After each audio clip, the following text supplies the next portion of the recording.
너무 내 지식 밖에 너무 힘든 거 있잖아요. 충분히 이해해요. 왜냐면 저도 공부를 한두 해 한 게 아니잖아요. 그러면 공부할 때 안 되는데 한 10년 있다가 보면 쉬운 건데 그때는 뭐야? 되게 어려운 내용도 많아요, 솔직히. 제가 이거 제공관에서 강의한 지 지금 6년, 7년쯤 됐는데요. 그러니까 옛날에 비해서 그죠? 더 어떻게 보면은 난해한 이론적 개념이 어려운 것도 더 생긴 것도 있고요. 예전에는 그죠? 그러니까 이런 게 있어요. 학교 다닐 때 내가 문제를 푸는 거랑 제가 강의하는 거랑 좀 달라요. 제가 푸는 거랑 강의하는 건 다르잖아요. 전달하는 부분이잖아요. 그래서 이제 그런 것들이 여러분이 받아들일 때 개인차가 다 있으니까 내가 해보고 내 지식 아무래도 안 되는 거는 뭐예요? 최소한 이렇게 어느 정도 방어만 하시고 다른 거를 이렇게 그죠? 시간을 들여가지고 내가 익혀서 전체적으로 합격하는 게 중요한 거 아닙니까? 네, 그렇게 해서 하나를 너무 깊이 파려고 하면 안 돼요. 그냥 전체, 이건 좀 힘든 거구나. 좀 넘어가자. 이렇게 하더라도 문제 안 되거든요. 걔가 나온다는 보장도 있는 게 아니잖아요. 여기 있는 것들을 다 펼쳐가지고 다 강의를 드리니까 어려운 문제, 시험 문제 다 쓰여져 있지 않습니까? 그래서 어려운 문제만 나오잖아요. 어려운 문제는 여러분들 20%밖에 안 나와요. 재경관리에서. 20%밖에 안 나와요. 저런 문제 말고 저보다도 더 낮은 문제 20%밖에 안 나와요. 충분히 하고 남으니까 보시면 되겠습니다. 자, 그러면 요거 한번, 요 주제 한번 볼게요. 원가의 추정. 여기서부터가 바로 관리에게 출발이다. 이렇게 보시면 돼요. 자, 원가의 추정이라는 이 주제가 뭔지 한번 볼게요. 여러분, 드디어 원가 해결을, 그죠? 원가를 해결을 하고, 이제 관리에게 20문제를 했으니까 20문제 이제 넘어오는 과정이라고 보시면 됩니다. 원가의 추정이 왜 필요한지 한번 말씀드릴게요. 추정이 왜 필요한지. 그리고 원가 관리에게 있죠. 이 3대 초점이 여러분이 좀 아시면 좋겠습니다. 그래서 우리는 첫 번째 지금 한 거야. 요거. 원가 계산은 크게 토픽이 3개밖에 없어요. 그죠? 고정비의 포함 여부. 고정제조간접비를 원가성이 있다고 볼 거냐, 없다고 볼 거냐. 전부 부착 개념, 변동은요, 회피 개념. 되겠습니까? 그리고 원가의 측정이죠. 정말 실제 발생한 사후 원가만 가지고 할 거냐? 아니야. 사전원가. 그죠? 제조간접비는 하자. 정상개발원가. 아니야. 전부 다 표준으로 하자. 표준원가. 뭐 이런 거 있잖아요. 그죠? 그리고 이제, 만드는 생산 형태에 따라 다품종 소량은 개별, 동종 제품 대량은요, 종합. 이렇게 해서 있죠. 12가지 모형을 배운 거예요. 그러니까 제가 원가 계산 시스템을 설계해서 3개, 2개였다고요. 여기 지금 사전 원가에 정상 개별 원가 계산하고 정상 원가하고 표준 원가 2개 들어가니까. 그럼 이 곱하기 3 하면 어떻게 되냐? 그죠? 12개의 모형이 있죠. 유기적으로, 그죠? 하다. 이 말을 배운 거잖아요. 이걸 배웠다면 우리는 2개를 이제 배우는 거예요. 지금. 계획과 통제 되겠습니다. 계획하고 통제하는 걸 배우죠. 그래서 합리적인 계획에 따른 의사결정 있죠. 모형을 배우게 됩니다. 그래서 여기 바로 의사결정 모형이에요. 의사결정 계획하는 거. 합리적인 계획을 어떻게 할 거냐. 근데 요거의 기반이 CVP 분석을 기반으로 해요. 그걸 일단 먼저 CVP가 뭔지를 알고 그 다음에 관련 원가를 붙여야 됩니다. CVP하고 관련 원가 있죠. 그렇게 한 문제가 합해가지고 한 9에서 10문제쯤 나와요. 그 토픽만 알면 그냥 꽈락은 다 면한다. 그 다음부터 자본예산하고 나머지는요, 책임의 일쪽은 가성비가 좋아요. 나머지 한 10문제는요, 별로 많이 공부 안 해도 금방 할 수 있어요. 그래서 우리의 산은 뭐예요? 지금 바로 요거.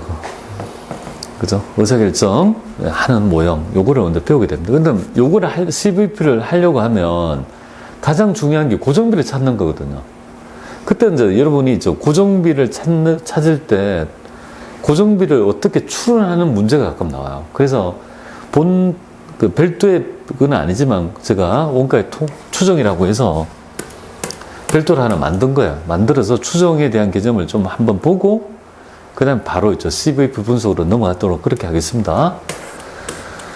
자, 지금 보면요. 우리가 계획과 통제에 대한 원가 분류는 이 말은 정말 많이 듣네요. 경영활동이란 그래서 계획과 통제의 연속 과정이다. 이렇게 연속 과정. 그러니까 수많은 계획을 합리적 직면하는 의사결정을 어떻게 할 거냐. 합리적으로 할 거냐.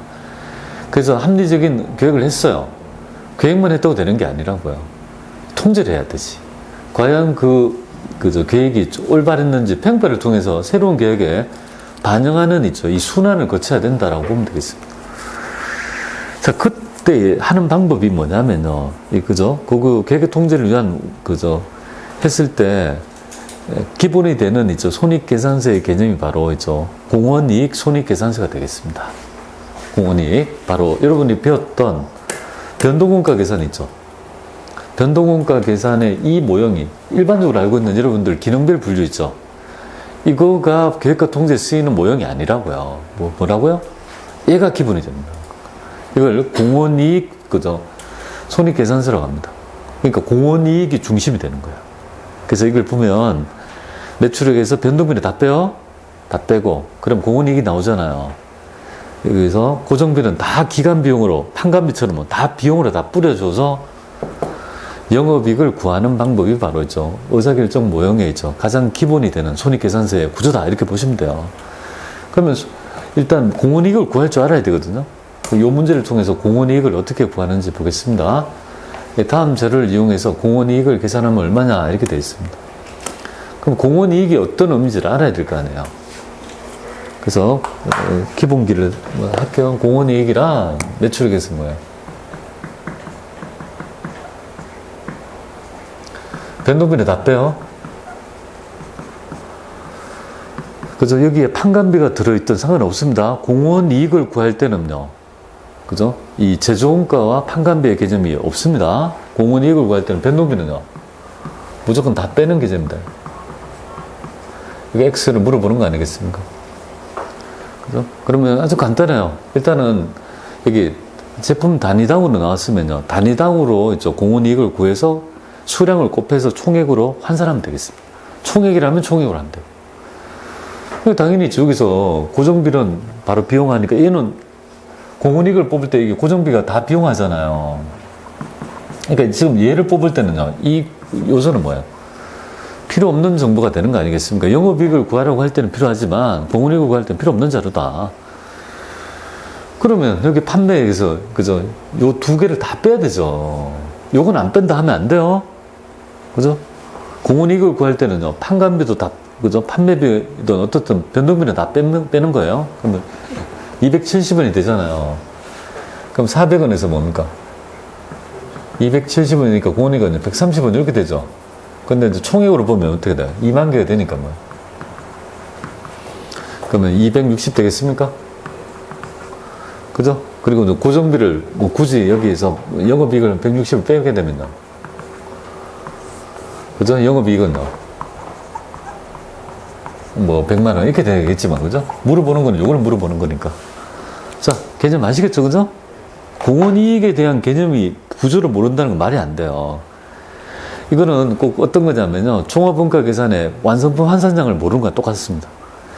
요 개념이 바로 CVP 분석의 기본적인 구조가 됩니다. 이 구조를 꼭 알아야 돼요. 네. 자, 그러면 오믹을 했고요. 그러면 여기서 추론하는 거 왜 하는지 좀 말씀을 드릴게요. 원가 행태에 대한 얘기를 할게요. 자, 우리가 지금 하려고 하는 거는요, 원가를 추정하는 거죠. 그래서, 그죠? 이런 경우에 왜 추정하는지 볼게요. 우리가 지금 계획을 세우려면 이런 자료가 있다고. 1월 달에 10개 만드는데 노무비가 16만 들었고, 2월 달에는 20개인데 이렇고, 근데 4월 달에 예산을 씌우고 싶은 거야. 과연 노무비는 내가 70개 만들려면 노무비가 도대체 얼마가 들까? 이걸 지금 계획을 세우는 거잖아요. 예산을 세우는 거잖아요. 그러면 이걸 원가를 추정해서 그걸 알 수가 있는 추정식을 세워야 되는데 왜 세우냐면 10개를 만들 때 16만, 20개면 32만 원입니까?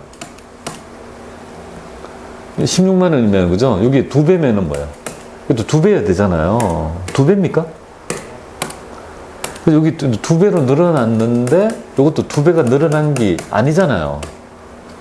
그 말은 이 금액 안에는 뭐예요? 변동비도 있지만 고정비도 있다는 거 아니에요. 그러니까 이 형태 안에 혼합원가 있잖아요. 여러분이 이제까지 배웠던 이렇게.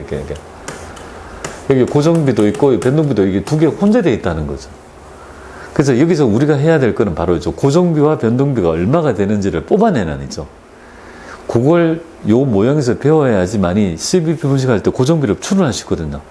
그것 때문에 지금 요 얘기를 배운다라고 생각하시면 되겠습니다. 자, 그러면 한번 볼게요. 지금 보면 원가의 행태라고 했죠. 형태는 양상이죠. 조업도 증가에 따라 어떻게 변화하는 양상에 대한 차이에 따라 변동비는 어떻게 되겠습니까? 그죠? 총원가가 뭐 비례적으로 증가하죠. 그죠? 그래서 단위당 변동비에서 뭐예요? 그래서 조업도를 곱하게 되면 결국은 총원가가 요거에 따라 비례적으로 증가하고 고정비는 어떻게 돼요? 변하지 않잖아요. 그죠? 그럼 이 두 혼합원가라는 건 뭐가 되겠습니까? 두 개가 혼재되어 있는 거잖아요. 그래서 지금 이제 모형을 보면요. 우리 원가 중에 이런 원가 있죠. 이런 원가뿐만 있는 게 아니고 일반적으로는요. 이런 원가가 대부분이에요. 이렇게 혼재되어 있는 이렇게 혼합원가예요. 그죠? 그래서 조업을 안 하더라도 100원이 드는 거예요. 요거는 고정비적 성격이 있죠, 100원. 그리고 요건 변동비에 있죠. 변동비적 성격이 있는 거 아니에요. 그래서 식을 보면 만약에 요렇게 딱, 그죠. 요 금액이 10개라고 가정할게요. 10개면 여기에 있는 금액이 150원이라 하면 어떻게 되겠습니까? 고정비는 여기가 100원이고, 요만큼은 50원이 되니까, 고정비 성격은 100원이고, 변동비 성격은 50원이 있는 거 아니겠습니까? 그 산식을 나타내면 이렇게 되는 거예요. 그래서 Y는 총 150원은 뭐야? 그죠? 여기에 보면은, 그죠? 여기 변동비가 뭡니까, 여기? 있고, 플러스, 여기가 고정비가 100원이잖아요. 그래서 요 고정비가, 변동비는 50원이라서 150원이 된다, 이 말이잖아요. 그죠? 자, 그래서 요 혼합원가 추정 방정식을 가지고 있죠. 추정하는 방법이 있어요. 추정하는 방법이 여러 가지가 있습니다. 그래서 여러 가지, 이번 종속 변수와 독립 변수를, 그죠? 잘 선택해야 되고, 그죠? 이 관련된 범위도 원가 함수를 추정할 때 어디까지가 있죠? 영향을 주는지도 고려할 필요가 있는데요. 이 추정 방정식, 여러분이 알아야 될 점은 고저점법만 알면 돼요. 고점, 저점을 가지고 추론하는 방법이 요것만 알면 돼요.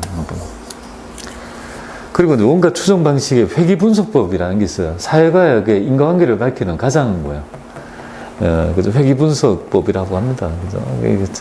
이게 인과관계를 밝히는 방법이 되고 있어요. 논문 쓸 때 많이 써요. 근데 이게 너무 뻔한 결과라서 요새는 구조방정식이랄지 논문 쓸 때, 석사나 박사학위 쓸 때 있죠. 이 연구 방법론에 보면 밝히는 과정이 회귀분석법이라는 게 있어요. 뭐 그런 거예요. 하여튼 그 정도 있다고 보고 고저점법만 알면 되겠습니다. 고저점법은 어떤 거냐면요. 고점과 저점을 이용해서 단위당 원가를 변동비를 뽑고 그걸 통해서 뭡니까? 고정비를 뽑아내는 방법을 의미한다. 이렇게 보면 되겠습니다. 고정비는 B인데요. 그죠? 이렇게 해보시면 될 것 같아요. 그러면 실제 문제를 가지고 한번 해보겠습니다. 자, 문제 볼게요. 자, 지금 보니까 우리는 지금 과거의 자료가 3개가 있고요. 4월 달에 지금 몇 개 만들 생각이에요. 70개 생산할 예정인데, 그럼 요때 요 금액이 2배 했을 때 이 금액도 2배가 되는 게 아니다. 이 말은 고정비와 변동비가 속해져 있다는 거죠. 그러면 이걸 통해서 뭐야? 고정비가 얼마고 변동비가 단위당 얼마인지를 알아가지고, 미래에 70개에 뭡니까? 이거 반영해서 추론하는 있죠. 방정식을 세울 수 있어야 된다는 거거든요. 그러면 이걸 가지고 고저점법 해볼게요. 밑에 있어. 식은 이렇게 Y 제조간접비는 A 플러스 AX 플러스 B가 되겠습니다. 그래서 A가 여기 보면은 여기 A는 뭡니까? 단위당 변동비. A는 단위당 변동비가 되고, 그 다음에 X는요, 조업도. 그 다음에 B는 고정비 되겠습니다. 이렇게 놓고 해당 금액 스타트 해보도록 하죠. 자, 지금 고저점법에 일단 먼저 있죠. 여러분들은 단위당 변동비부터 먼저 구하도록 할게요. 단위당 변동비 1단계 여기 A부터 먼저 구할게요. A를 구할 때 고점과 저점을 그죠 가지고 하는 건데, 지금 현재 1단계 단위당 변동비부터 구해보도록, 변동비 A부터 먼저 구하도록 할게요. A는 어떻게 구합니까? 자, 고점이 뭐죠? 생산량에 따라 있죠. 노무비의 금액이 지금 나타나는데요. 생산량의 고점과 저점을 찾아서 그죠? 차이를 빼면 되겠습니다. 고점은 얼마죠? 고점은 50개, 저점은 50개, 10개죠, 그죠? 최고 고점과 저점을, 그죠? 빼면 됩니다. 그럼 어렵지 않아요. 50개에서 뭡니까? 10개를 빼게 되면 40개가 되겠죠. 그럼 그 금액도 뭐예요? 72만원에서 뭡니까? 72만원에서 16만원을 빼게 되면요. 해당 금액이 56만원 이렇게 되겠죠. 그러면 단위당 14,000원이 나와요. 여기 바로 여기에 있죠. A가 이제 세팅이 됐죠. 14,000원이 딱 나온 거예요. 그러면 여러분이 봤을 때 어떤 두 번째 고정비를 뽑아낼게요. 고정비. 고정비 B는 어떻게 뽑아내냐면 여기를 적용하든 있죠. 하나를 적용해서 고정비를 뽑아내면 돼요. 첫 번째 거 해볼게요. 그냥 첫 번째다 고정. 그럼 여기서 B는 어떻게 뽑아내냐면 이렇게 뽑으면 돼요. B는 만약에 예를 들어가지고 보세요. 여기 16만원이 나왔잖아요. 16만원이. 그죠? 16만원이 들었잖아요. 그죠? 그런데 여기에서 보면은 여기가 지금 여기가 14,000원이니까 지금 몇 단위 10개 곱하기 뭐야? 14,000원 이렇게 하고 B가 남는 거 아니겠습니까? 그렇잖아요. 그죠? 여기에 지금 지금 형태 자체가 뭐야? 여기에 있죠. 단위당 변동비가 14,000원이니까 여기 10개 곱하기 뭐야? 10개 만드는데 14,000원은 변동비가 있을 거니까 이걸 빼게 되면요. 결국은 고정비 B는 얼마가 되겠습니까? 2만원 되겠습니까? 여기에 적용해도 돼요. 72만원을 뭐야? 70만원은 50 곱하기 14,000원에서 2만원이 나오는 거죠. 그렇게 하면 고정비를 뽑아낼 수 있는 거죠. 그러면 결국은 여기서 이제 산식이 어떻게 됩니까? Y는 뭐가 되죠? 14,000원 X 곱하기 더하기 얼마가 되죠? 2만원이 될 거 아닙니까? 이 산식을 추론할 수 있는 거 아니에요. 그죠? 근데 우리가 지금 알 거는 뭐냐면 고정비를 뽑아낼 수 있으면 돼요. 우리가 시험에서 고정비를 뽑아내는 게 중요해요. 근데 이 문제가 옛날에 CPA 시험에 있죠. 93년도 기출이었는데 그러면 이거를 어떻게 하면 될까요? 지금 현재 우리는 지금 70개 만들잖아요. 그죠? 그럼 70개 만든다. 그럼 Y는 얼마가 되냐면 70개는 14,970개를 예상하는 거예요. 70개 만들고 그 다음에 고정비는요. 이렇게 될 거 아니에요. 그죠? 그러면 요걸 가지고 과거의 자료를 가지고 이거 추론해서 원가를 추정해서 예산을 세울 수 있는 거 아닙니까? 그럼 이렇게 되면 요거는 100만원이 된다. 그죠? 이거를 우리가 알 수가 있는 거죠. 그래서 밑에 있죠. 추정식 여러분들 말씀드렸고요. 쉬었다가 여기 있잖아요. 요걸 가지고 고정비만 구하는 거 있죠. 고조정법 있죠. 요거 이용해서 고정비만 구하는 거 해보고 그 다음에 바로 CVP 넘어가도록 하겠습니다.